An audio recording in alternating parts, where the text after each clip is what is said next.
It is a little gray here in Toronto, also gray outside of Buckingham Palace. Tomorrow, we are witnessing the first coronation of our monarchy since 1953.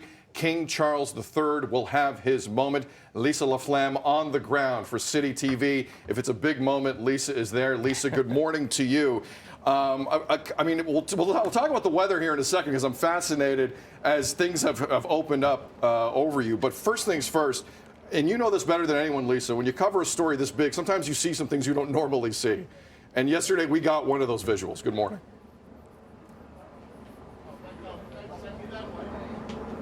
Good morning. I think you're referring to the amazing moment that Prince of Wales, William and Kate got on the tube, the line named in honor of his grandmother, the Elizabeth line. They went into Soho, which of course is the heart of the Wild West End in London, the theatre district and the restaurants, and they walked into a pub, and I think it must have been quite a great shock for all the people who were on the tube. First of all, a lot of double takes, and inside that pub where he was pulling a pint, which was Kingmaker beer. So it was all very well orchestrated, but a lot of fun, I think, for the people who were just happened to be there. That is tourists and locals.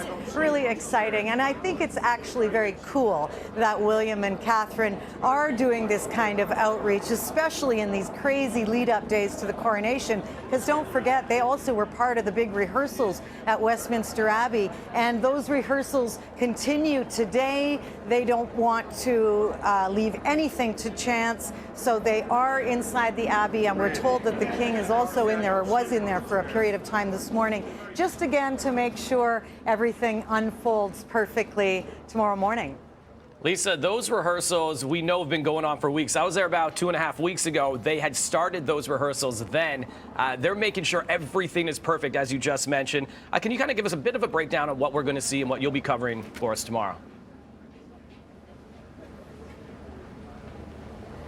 Well, tomorrow it all starts from right behind me. We will see the King, and she is Queen Consort until about 1 p.m. local time, when she will officially be Queen Camilla. They're going to come out of Buckingham Palace in the Diamond Jubilee carriage, which is pretty awesome. I mean, it's ancient, but it also has air conditioning and electric windows. So if it's raining, they'll be just fine. But they're going to make their way, the 2-kilometer procession, down the Mall and through up to Westminster Abbey. That is a shorter tour than Queen Elizabeth back in 1953, which was about 8 kilometers.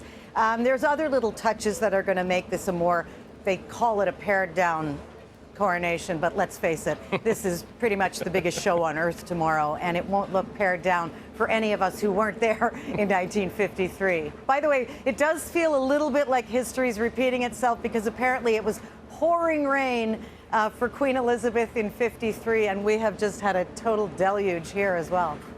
It is interesting, though, Lisa. You know, we know the reputation of London weather, and it's fairly consistent most of the time.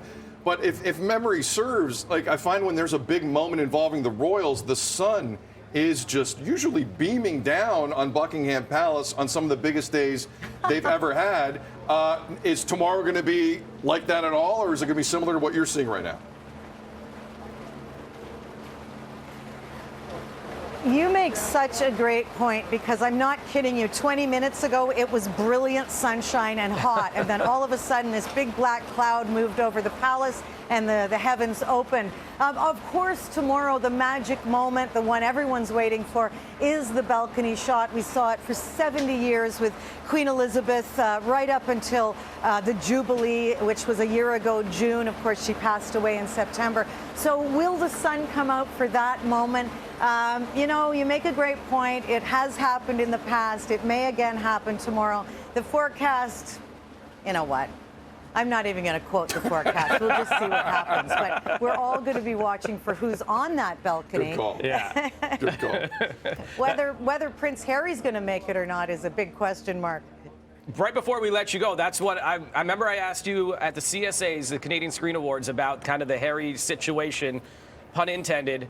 What have you heard lately?